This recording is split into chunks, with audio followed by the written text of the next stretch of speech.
sujets, le premier sur la loi travail, qui fait beaucoup de débats en ce moment, et le deuxième sur la PFL de Bonneuil, et sur les revendications principales, je dirais, et l'action qu'on est en train de mener sur notamment les jours fériés.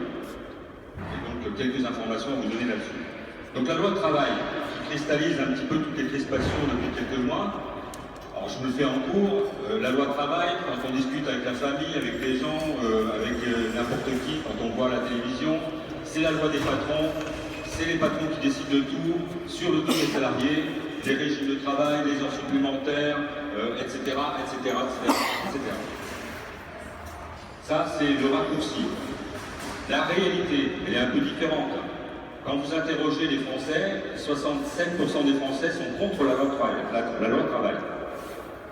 Quand vous déclinez le contenu, ces mêmes gens qui répondent à ce sondage, quand vous déclinez le contenu de la loi travail, ils sont tous pour. Donc il y a un paradoxe. Pourquoi? Parce qu'il y a des médias qui ne s'attellent pas au fond, qui vont regarder plus les violences dans les manifestations, la manif autorisée, la manif pas autorisée, etc. Mais les vrais débats de fond qu'on peut avoir sur le contenu de la loi, on les a à minuit le soir à la télévision, et à minuit le soir, quand tu travailles à 4h ou 5h du matin, tu ne regardes pas la télévision. Donc petit rappel historique, en 2015, il y a eu 3 rapports. Après 3 rapports, après un accord en janvier 2013, le gouvernement a demandé aux syndicats de négocier un nouveau code du travail en 2015. Tous les syndicats ont refusé, tous, y compris nous, la CDT, on a refusé de négocier un nouveau code du travail. Pourquoi on a refusé? Parce qu'on sortait d'un échec des négociations avec le patronat sur notamment la mise en place du compte pénibilité individuelle. Et de ce fait-là, dire négocier le code du travail avec le patronat, on a des positions tellement divergentes qu'on ne trouvera jamais un accord avec le patronat sur le nouveau code du travail. On veut être concerté, si jamais vous pondez une loi, mais on ne veut pas négocier ça avec le patronat, parce que ce sera un échec, et après ce sera la main du gouvernement qui fera ce qu'il voudra. Et voici pas qu'au mois de février, sans en parler à personne, le gouvernement, dans un énième de ses couacs, balance dans la presse le contenu d'un projet de loi de travail, dans la presse, sans prévenir personne, aucun acteur, ni patronaux, ni syndicaux. Là, tous les syndicats ont riposté, tous. On a tous signé une motion ensemble pour dire la loi travail, tel qu'il est proposé par le gouvernement, on va se mobiliser pour changer son contenu, améliorer le texte et faire valoir un certain nombre de droits des salariés qui n'existent pas aujourd'hui dans le code du travail, dans le futur code du travail. Tous, on a tous signé ça. Puis après, c'est parti en cacahuète, vous avez vu la presse, les uns ont été sur le retrait et d'autres ont soutenu le projet. Pourquoi? Parce qu'on a demandé et imposé, nous, la CDT, on a imposé au gouvernement une phase de concertation avant la présentation au Conseil des ministres de ce projet de loi. Et dans cette phase de concertation, on a avancé plus de 100 pages de contre-propositions. En fait, on a réécrit dans l'heure qui a suivi l'annonce de la concertation, on a envoyé 100 pages au gouvernement de contre-propositions. 100 pages. Si on a été capable de faire 100 pages de contre-propositions dans la foulée de l'ouverture de la concertation avec les organisations syndicales, c'est qu'on débat des failles juridiques qui existent aujourd'hui dans le Code du travail actuel depuis 1998. Et on a adopté des positionnements au fur et à mesure jusqu'en 2014 où on avait un projet global sur le Code du travail futur qui faisait dans nos textes d'orientation plus de 250 pages. Et effectivement, avec ça, on a pu faire des contre-propositions directement au gouvernement. Celui-ci les reprend à 80% dans son texte. Voilà. C'est quoi qui a été repris? Le premier truc phare, c'est le compte personnel d'activité. Le compte personnel d'activité, c'est comment aujourd'hui on attache des droits à l'individu, à la personne, et plus à son statut ou à son appartenance à une entreprise. C'est ça le compte personnel d'activité. Quel que soit votre parcours de carrière, que tu sois au chômage à un moment donné, que tu changes de boîte, etc., ce compte personnel, avec tes droits, ils seront rattachés à toi et pas au statut de salarié ou de CDI que tu as dans une entreprise. Parce qu'aujourd'hui, quand tu pars par une entreprise, tu perds tes droits. Et tu redémarres à zéro dans une autre. C'est ça le compte personnel d'activité. Parce qu'aujourd'hui, les jeunes qui rentrent sur le travail, ils ne restent pas toute leur vie dans la même boîte, contrairement à nous, les anciens, quand on rentrait. Aujourd'hui, un jeune qui rentre, il va changer au moins 4 à 5 fois de boîte avant sa retraite. 4 à 5 fois. Si on ne prend pas ça en compte, et bien, à chaque fois, il perdra ses droits. Donc le compte personnel d'activité, c'est quand même l'élément phare d'un acquis pour les salariés et pour les droits des travailleurs demain. Il y a l'intégration des travailleurs indépendants. Tous ceux qui n'ont pas de contrat de travail, et ça se développe depuis 2012. Depuis 2012, des milliers, voire des centaines de milliers de salariés aujourd'hui n'ont plus de contrat de travail, ça s'appelle les travailleurs indépendants. Ceux qui veulent faire du taxi, ceux qui veulent faire un peu de l'artisanat sans être artisan, etc. Ça s'appelle les travailleurs indépendants. Il y a également l'intégration des plateformes du type Uber qui font travailler plein de monde. Et ces gens-là, ils n'ont aucun contrat de travail non plus. Et là, il y a un renforcement de la protection de ces salariés-là avec la possibilité pour eux de s'organiser face à ces plateformes numériques, avec l'émergence de la nouvelle économie numérique, pour se défendre vis-à-vis de ces plateformes qui font la loi sur les attributions, sur la rémunération, sur plein de choses vis-à-vis d'eux qui sont en situation d'esclavage vis-à-vis de ces plateformes comme Uber. Il y a l'amélioration de la protection des salariés en cas de harcèlement sexuel ou moral. J'espère qu'on n'a pas trop à peu l'œil, même si j'ai entendu des choses. Cet aspect-là qui avait été complètement dégradé sous l'ère de Nicolas Sarkozy. Il y a la généralisation de la garantie jeune, notamment pour les moins de 25 ans, de 18 à 25 ans, qui sont en dessous des radars sociaux et des minima sociaux, ne perçoivent rien. Et en même temps, ce sont ceux qui ont 3 fois plus de taux de chômage que le reste de la population. C'est pas rien. Donc ces jeunes qu'on laisse à l'abandon, c'est quoi?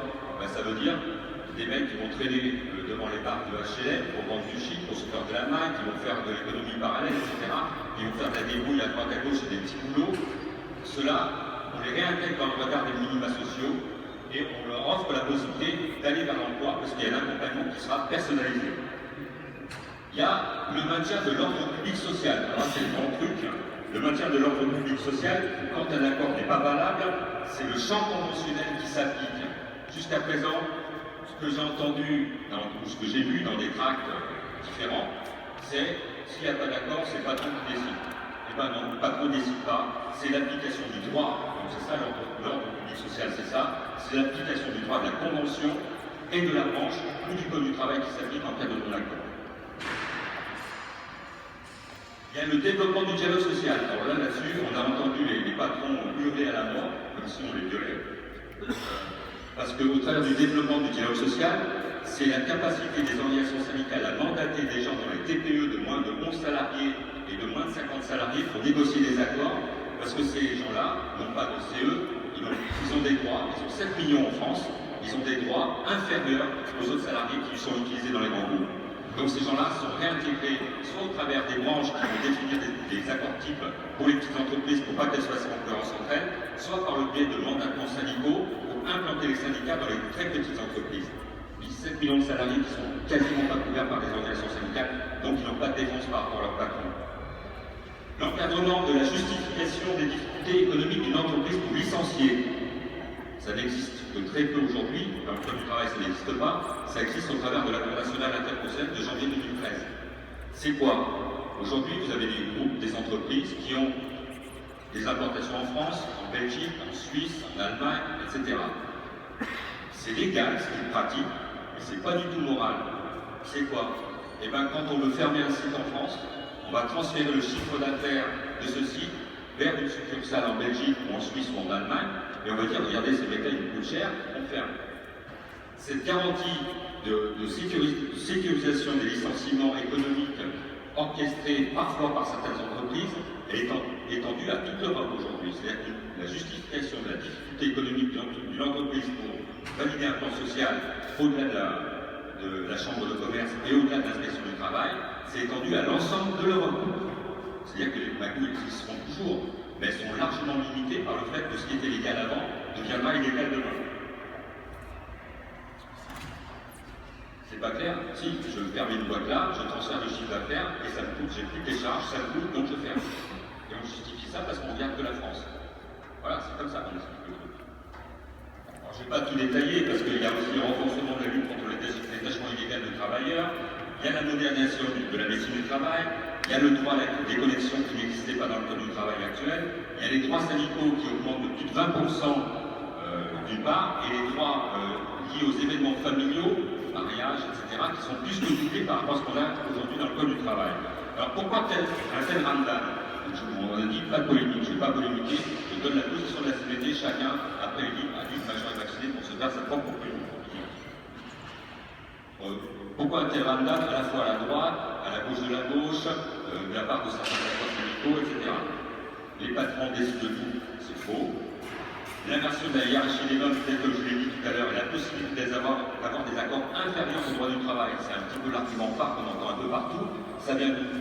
Ça vient encore des accords compétitivité qui ont été signés en janvier 2013, oui, en janvier 2013, et c'est quoi? Il y a 3 exemples bien précis. Il y a Amiens Nord, Goodyear, Amiens Sud, usine de pneumatiques également, mais qui n'est pas Goodyear. Il y a les chantiers Saint-Nazaire. Sur les 3, il y a 2 accords compétitivité parce que la difficulté économique de l'entreprise est là. Pour passer le cap, on signe un accord compétitivité. Une fois que le cap est passé, aujourd'hui, qu'est-ce qui se passe depuis 2 ans? Les chantiers de Saint-Nazaire, ils embauchent 10 000 personnes. Et ils construisent tous les paquebots américains une fois que les carnets de commandes sont remplis. Mais s'ils avaient fermé en 2013, est-ce que les chantiers de Saint-Nazaire pourraient construire les paquebots américains aujourd'hui? Non, ils auraient été fermés et les Américains seraient tournés vers notre entreprise. Amiens Sud, usine de pneus en difficulté aujourd'hui, elle retrouve le chemin de l'emploi, elle retrouve le chemin de la progression salariale des salariés après les 2 années d'efforts qu'ils ont consentis. Amiens Nord refuse de signer un accord compétitivité, et vous voyez ce qu'il en est d'Amiens Nord. L'usine Goodyear a fermé, l'Américain qui voulait reprendre n'a pas pu reprendre, et les représentants syndicaux sont en prison pour séquestration. Bon, nous on ne demande pas la prison, mais en même temps, il y a eu quand même des faits qui ne respectaient pas trop la dignité humaine. Donc il n'y a pas de généralisation d'inversion de la hiérarchie des normes. Il n'y a pas d'accord aujourd'hui, je ne connais pas de syndicat qui signerait des accords dans un contexte économique qui serait bien pour une entreprise, qui serait avec des droits inférieurs aux droits communs. Aujourd'hui, les accords d'entreprise, c'est partout le cas, sont au-dessus du Code du travail. Ça saurait si on était géré par le Code du travail, vous pleuriez votre mère tous les jours presque. Donc on est largement au-dessus des conventions du Code du travail.